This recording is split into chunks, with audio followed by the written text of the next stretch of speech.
గ్రంథమును ప్రకటన గ్రంథమును మనం జాగ్రత్తగా చదవాలి. బైబిల్ గ్రంథం అంతటిలో కూడా 66 గ్రంథముల్లో 65 గ్రంథములు ఒక ఎత్తు అయితే 66వ గ్రంథమైనటువంటి ప్రకటన గ్రంథము ఒక ఎత్తు అని దైవజనుల తండ్రిగా దేవదాసయ్య గారు తెలియజేశారు. తెలిపిట్ల ఈ గ్రంథము మనం ఏం చేయాలంటే దాచకూడదు, చదవాలండి. ఏమండి రాజారావు గారు, దాచకూడదు. ఈ ప్రకటన గ్రంథమును మనం బాగా చదవాలి. తెలిపిట్లారా మనం ఏం చేస్తాము? పరలోక రాజ్యము కోసం ఎదురు చూస్తాము. ఏమండి రాజారావు గారు, మనమైతే ఏం కావాలని కోరుకుంటాం? పరలోక రాజ్యం కావాలని కోరుకుంటాం. దేవుళ్ళారా, పరలోక రాజ్యం కావాలా, నాకు పరలోక రాజ్యం వెళ్ళాలి అని మనం ఎదురు చూస్తాం పరలోక రాజ్యం కొరకు.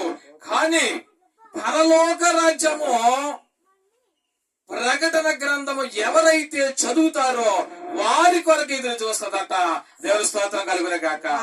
గమనించారండి, మనమైతే పరలోక రాజ్యాన్ని కోసం ఎదురు చూస్తాము, కానీ ప్రకటన గ్రంథమును ఎవరైతే చదువుతారో వారి కొరకంట పరలోక రాజ్యము ఎదురు చూచుచున్నది అని దైవజనులు తెలియజేశారు. ఏమంటే రాజారావు గారు, ఏది గొప్ప ఇందులో? మనము పరలోక రాజ్యము చూడటం గొప్ప, మన కొరకు పరలోకం ఎదురు చూడటం గొప్ప? మన కొరకు పరలోకం ఎదురు చూడటం గొప్ప అని దైవజనులు తెలియజేశారు. అంటే మనం ఏం చెయ్యాలి? ప్రకటన గ్రంథమును మనము చదవాలండి.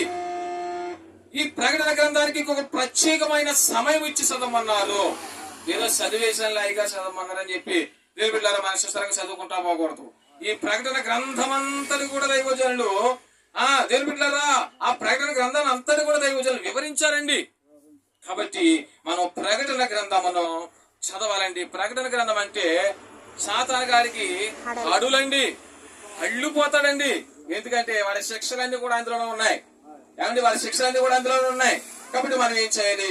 ప్రకటన గ్రంథాన్ని బహుగా చదవాలి. 65 గ్రంథాలతో సమానం అన్నారు దైవజనుల దేవదాసయ్య గారి ప్రకటన గ్రంథము.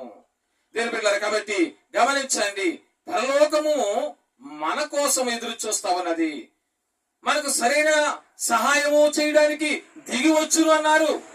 పరలోక రాజ్యము ఎదురు చూడటంతో కాక మనకు సహాయము చేయడానికి దిగి వచ్చును అని దైవజనులు తెలియజేశారు. ఎప్పుడు?